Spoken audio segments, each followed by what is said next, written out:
Computers and laptops use చేస్తున్న ప్రతి ఒక్కరికి సిపియు అనగానే గుర్తొచ్చేది ఇంటెల్ అనమాట. సో మనం యూజ్ చేస్తున్న చాలా వరకు సిపియూస్ అన్ని ఇంటెల్ నుంచి వచ్చినట్టే. అంత గొప్ప పొజిషన్లో ఉన్న ఇంటెల్ మాత్రం ఇప్పుడు కొన్ని $1 బిలియన్ నష్టాల్లోకి వెళ్ళిపోయిందనమాట. ఎన్విడియా అండ్ ఏఎండి లాంటి కంపెనీలతో పోటీ పడలేక ఇప్పుడు దారుణమైన సిచ్యువేషన్లోకి వచ్చేసింది.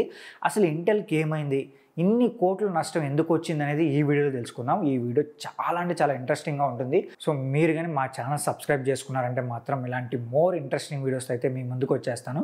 సో ఇంకెందుకు ఆలస్యం, వీడియోలోకి వెళ్ళిపోదాం. ఇంటెల్ 1968లో రోబర్ట్ నోయెస్ అండ్ మరి గోర్డన్ మార్స్ స్థాపించారు.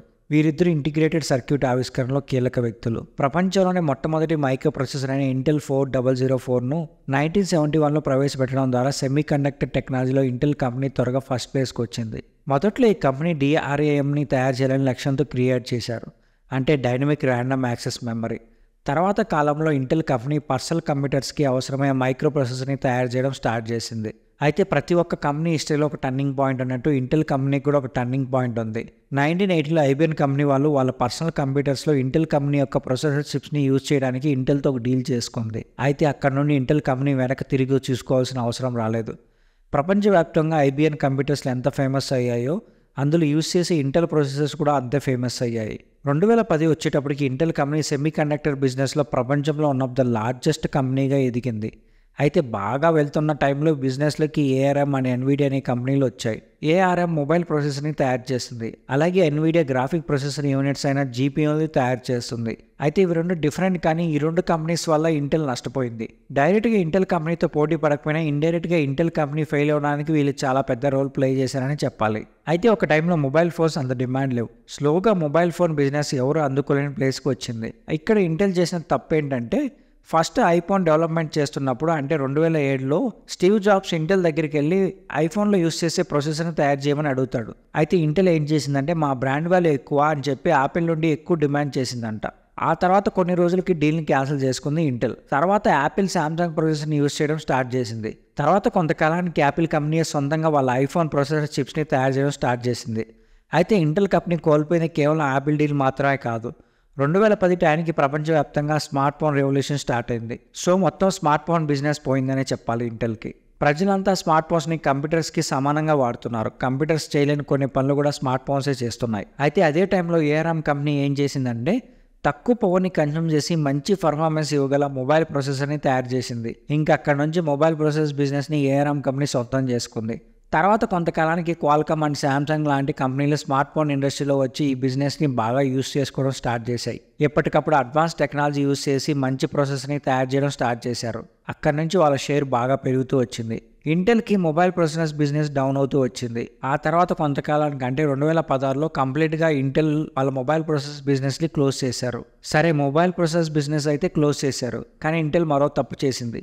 ఏంటంటే, మనం కంప్యూటర్లో గేమ్స్ లేకపోతే ఎడిటింగ్ చేయాలంటే దానికి గ్రాఫిక్ ప్రొసెసర్ కావాలి. మామూలుగా యూస్ చేయడానికి ఇంటెల్ ప్రొసెసర్ సరిపోతుంది, కానీ editing, graphic designing and video games లాంటి హై లెవెల్ ఆపరేషన్స్ని పర్ఫామ్ చేయాలంటే గ్రాఫిక్ ప్రొసెసర్ ఇంపార్టెంట్. అయితే ఇంటెల్కి ఈ విషయం 1990లోనే తెలుసు, కానీ ఇంటెల్ గ్రాఫిక్ ప్రొసెసర్ని తయారు చేయలేదు. వాళ్ళు ఏమనుకున్నారంటే, ప్రజలు ఎక్కువగా గ్రాఫిక్స్ యూస్ చేయరు, కొంతమంది యూస్ చేస్తారని వాళ్ళు నమ్మారు. సో కేవలం కొంతమంది కోసం సపరేట్గా రిస్క్ తీసుకుని ఒక కొత్త బిజినెస్ స్టార్ట్ చేసే బదులు ఆ GPU చేసే పని కూడా CPUతోనే కలిపి ఇంటెల్ కంపెనీ ఒక ఇంటిగ్రేటెడ్ CPU డెవలప్ చేసింది. అంటే normal computer operations and graphics works కూడా ఒకే CPU చేసిందనమాట. కానీ ఇంటెల్ కంపెనీ డెవలప్ చేసిన ఈ ఇంటిగ్రేటెడ్ CPU గ్రాఫిక్ డిజైనింగ్ లాంటి వర్క్స్ చేసేటప్పుడు మంచి పర్ఫార్మెన్స్ ఇవ్వలేదు. అయితే అదే టైంలో చిన్న కంపెనీగా ఉన్న ఎన్విడియా రిస్క్ తీసుకొని సపరేట్గా GPUని తయారు చేయడం స్టార్ట్ చేసింది. కానీ ఎన్విడియా కంపెనీ 16 ఏళ్ళు కొంచెం నష్టాల్లోనే వెళ్ళింది. ఎందుకంటే గ్రాఫిక్ ప్రొసెసర్ ఉన్న కంప్యూటర్స్ చాలా తక్కువగా యూస్ చేసేవాళ్ళు జనాలు. మధ్యలో ఎన్విడియా కంపెనీ ఏం చేసిందంటే, కంప్యూటర్ కోడింగ్ లాంగ్వేజ్ డెవలప్ చేసి దాంతో జనరల్ పర్పస్కి కూడా యూస్ చేయగల GPUని డెవలప్ చేసింది. అంటే ఒకప్పుడు GPU కేవలం వీడియో గేమ్స్ లాగే పనికొచ్చేది, కానీ ఇప్పుడు GPU యూస్ చేసి కంప్యూటర్ పర్ఫామ్ చేసే చాలా రకాల ఆపరేషన్స్ని పర్ఫామ్ చేయొచ్చు. ఆ తర్వాత ఎన్విడియా దశ మారిపోయిందనే చెప్పాలి. స్లోగా షేర్ మార్కెట్ పెంచుకుంటూ సెకండ్ లార్జెస్ట్ కంపెనీగా ఎదిగింది. అయితే ఇదే సమయంలో ఇంటెల్ 70% మార్కెట్ వాల్యూను కోల్పోయింది.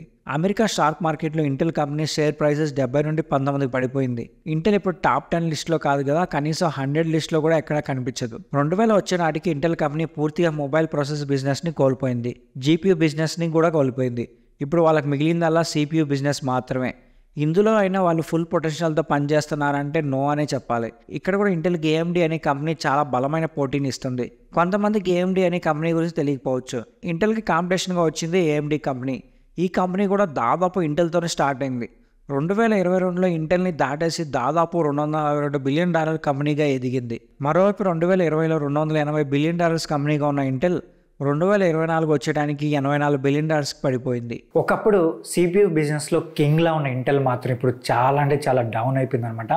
ఎన్విడియా లాంటి కంపెనీలు చాలా రిస్క్ తీసుకొని ఇంటెల్ కన్నా మంచి పొజిషన్లోకి వెళ్ళిపోయినాయి. But if in case Intel కూడా రిస్క్ తీసుకుంటే మాత్రం ఖచ్చితంగా అయితే ఇప్పుడు మంచి పొజిషన్లో ఉండేది. మరి ఇంటెల్ అలా ఎందుకు చేసిందో అనేది సో వాళ్ళే ఆలోచించుకోవాలి. అయితే దీనిపైన మీరేమనుకుంటున్నారో కూడా కింద కామెంట్ చేయండి. అలాగే వీడియో నచ్చితే మా ఛానల్ సబ్స్క్రైబ్ చేసుకోండి.